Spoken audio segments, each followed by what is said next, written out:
Pimples કે ખીલ જે I think આપણે ડે ટુ ડે ઓપીડી માં I think every second patient ની જ કમ્પ્લેન હોય. પિમ્પલ્સ એટલે એક પ્રકારના એજના કારણે કે હોર્મોન્સના કારણે થતા એક પ્રકારના ખીલ કહી શકાય.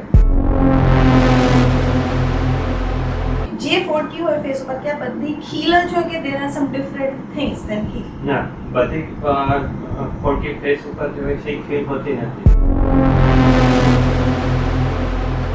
એવું કોઈ રેશિયો છે કે બોયઝમાં વધારે ખીલ થાય કે ગર્લ્સમાં વધારે ખીલ થાય? સોશિયલી ટ્રેન્ડને ફોલો કરવાની જરૂર નથી. એને આપણે ક્વોલિફાઈડ ડર્મેટોલોજીસ્ટને તમારે બતાવવું જોઈએ.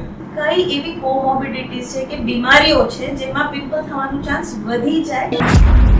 ખીલ વધારે થતા હોય છે અને મટવામાં પણ ટાઈમ લાગતો હોય છે. ક્રીમ લઈને આવતા હોય છે, એમાંથી સ્ટીરોઇડની ક્રીમ્સ હોય છે. Right. અથવા લોકોને આમ ગોરા થવાનું હોય છે. નાના છોકરાઓને યંગસ્ટર્સને લેવાય કે ના લેવાય? પાર્લરમાં નહીં કરવા. હા, ઘણા લોકો છે ને મેડમ આપણે પૈસા બચાવવા માટે 24-25 year old female તમારા OPD માં આવી and she has her wedding coming up in 15 days. ના, બિલકુલ નહીં. કે આ ભગવાન આ કેમ કરે છે? જ્યારે ફીડિંગ કરાવતા યા સ્વર્ડ દરમિયાન કોકને એક્ને થયું હોય, પિમ્પલ્સ થયું હોય તો એને બેઠું રહેવાનું હોય. તો બાળકને આવવાના ચાન્સીસ 40 to 60% હોય. Right, that's a good news girls માટે છે. પણ તમે આન્સર આપજો.